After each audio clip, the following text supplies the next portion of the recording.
샬롬, 하나님과 동행하는 새벽기도회 달라스 임마누엘 교회 권성철 목사입니다. 오늘도 하나님과 동행하며 풍성함을 누리시는 저와 여러분이 되시길 주님의 이름으로 축복합니다. 오늘 말씀은 시편 19편 1절에서 8절까지의 말씀입니다. 하늘이 하나님의 영광을 선포하고 궁창이 그의 손으로 하신 일을 나타내는도다. 날은 날에게 말하고 밤은 밤에게 지식을 전하니 언어도 없고 말씀도 없으며 들리는 소리도 없으나 그의 소리가 온 땅에 통하고 그의 말씀이 세상 끝까지 이루도다. 하나님이 해를 위하여 하늘의 장막을 베푸셨도다. 해는 그의 신방에서 나오는 신랑과 같고 그의 길을 달리기 기뻐하는 장사 같아서 하늘 이 끝에서 나와서 하늘 저 끝까지 운행하며 그의 열기에서 피할 자가 없도다. 여호와의 율법은 완전하여 영혼을 소생시키며 여호와의 증거는 확실하여 우둔한 자를 지혜롭게 하며 여호와의 교훈은 정직하여 마음을 기쁘게 하고 여호와의 계명은 순결하여 눈을 밝게 하시는도다. 아멘. 하나님의 말씀입니다. 기독교는 계시 종교라고 할 수 있습니다. 하나님께서 알려주시고 하나님께서 드러내신 것에 한해서만 우리가 알 수 있고 하나님의 존재에 대해서 느낄 수가 있는 것이죠. 그렇다면 우리가 여기서 두 가지 의문을 가질 수 있는데, 하나는 하나님께서 100% 자신을 인간에게 드러내셨느냐 하는 겁니다. 여기에 대해서는 우리가 도저히 알 길이 없죠. 우리가 하나님이 아닌 다음에야 하나님이 자기 자신과 세계 운행의 법칙을 100% 보여주셨는지 어떻게 알 수가 있겠습니까? 또 한 가지 질문은 하나님이 보여주신 것이라도 우리가 다 알 수가 있느냐 하는 질문입니다. 여기에 대해서도 자신할 수가 없습니다. 우리의 지혜가 우둔하고 미약하며 우리의 어두운 지성으로 하나님이 보여주신 것을 다 이해하기란 어렵기 때문입니다. 그러나 확실한 것은 하나님께서 알려주셨기 때문에 우리 기독교가 시작되었고, 하나님이 보여주셨기 때문에 우리는 하나님의 존재를 느낄 수 있다는 사실이죠. 우리는 이것을 계시라고 말합니다. 오늘 우리가 읽은 시편에는 다윗이 하나님을 깨달은 방법, 즉 하나님을 깨달아가는 다윗만의 방법을 노래하고 있습니다. 이것은 다윗이 신앙생활하면서 깨달은 바지만 신학자들도 역시 다윗에게 동의하는 바이기도 합니다. 다윗은 하나님이 자신을 계시하는 데에는 두 가지 방법이 있다라고 생각을 했습니다. 첫째는 자연을 통해서입니다. 1절 말씀을 보면 하늘이 하늘의 영광을 선포하고 궁창이 그의 손으로 하신 일을 나타내는도다. 다윗은 하늘을 보면서 하나님의 존재를 깨달았습니다. 하나님께서 저 하늘을 만드시고 하나님께서 공중을 만들면서 자신을 계시하시고 드러내심을 다윗은 깨달았던 것이죠.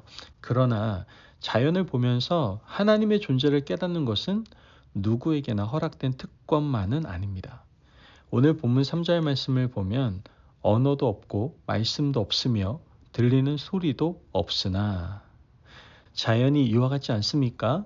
언어도 없고 말씀도 없고 들리는 소리도 없습니다. 그런데 어떻게 알겠습니까?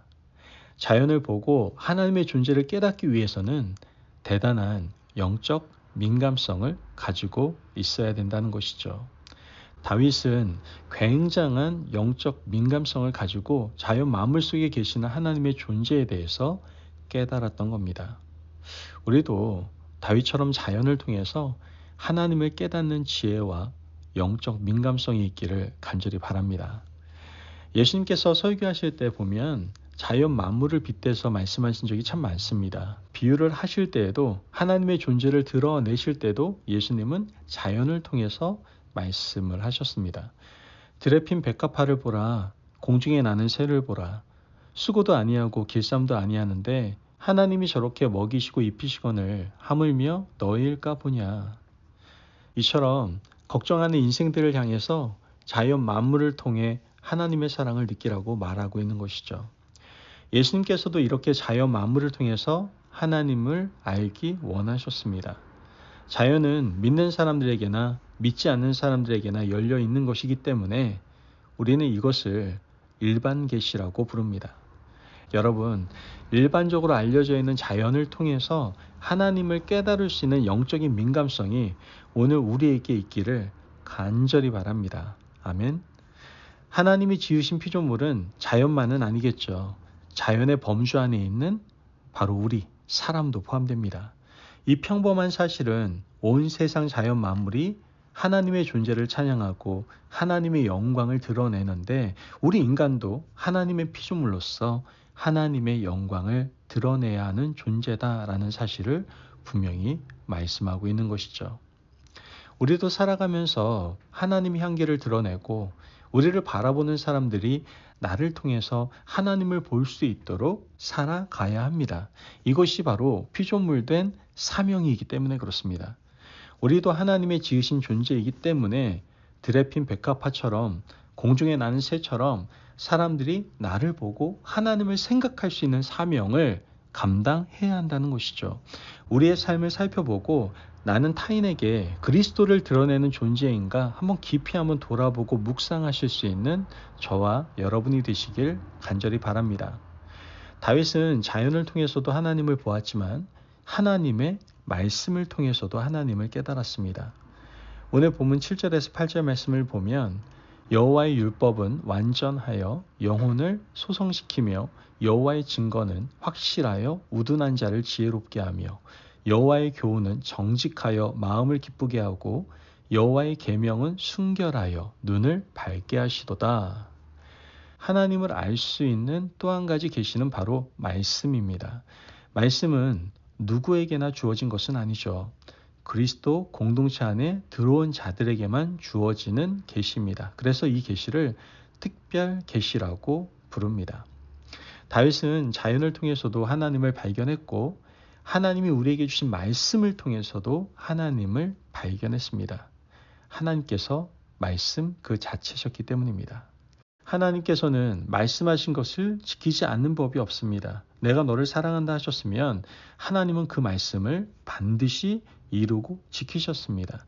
메시아를 보내겠다고 하셨으면 하나님은 메시아를 이 땅에 보내셨고 악인은 반드시 심판한다 하셨다면 하나님은 악인을 반드시 심판하셨습니다. 하나님의 말씀은 이렇게 반드시 이루어지는 말씀이다라는 것이죠. 그렇기 때문에 우리는 하나님의 말씀을 읽으면서 말씀 안에서 하나님을 발견해야 되는 겁니다. 만약 말씀을 통해서 하나님을 발견하지 못한다면 그것은 우리의 영이 어두운 상태에 있기 때문이다라는 것이죠. 오늘 우리에게 주시는 말씀을 통해서 말씀 가운데 계시하시고 역사하시는 하나님을 깨달아가는 하나님의 백성 되시기를 바랍니다. 하나님께서는 이처럼 자연을 통해서 자기를 계시하시고 말씀을 통해서 특별하게 자신을 계시하셨습니다. 그러므로 오늘 우리가 온 세상 만물을 통해서도 하나님을 깨닫고 말씀을 통해서도 하나님을 발견해서 만나는 모든 사람들에게 귀한 영향력을 끼치는 복된 삶을 살아가시길 주님의 이름으로 축복합니다. 아멘. 기도하겠습니다. 사랑이 많으신 하나님 감사합니다. 오늘 우리에게 귀한 말씀의 은혜 허락하심을 감사합니다. 하나님, 우리가 피조물로서 나의 삶을 통해 하나님의 영광을 나타내는 삶을 살게 하여 주옵소서. 말씀으로 오신 그리스도를 늘 만나고 그 말씀 안에서 참 자유를 누리며 살아갈 수 있는 거룩한 하나님의 자녀들 될 수 있도록 축복하여 주옵소서. 감사하며 예수님의 이름으로 기도합니다. 아멘. 오늘도 하나님과 동행하며 풍성함을 누리시는 저와 여러분이 되시길 주님의 이름으로 축복합니다. 여러분, 자연으로 말씀으로 오시는 하나님을 믿음으로 받아들이시고 우리 인생을 통해서 하나님의 영광을 나타내는 아름다운 삶을 살아가시길 바랍니다. 말씀 안에서 승리하십시오.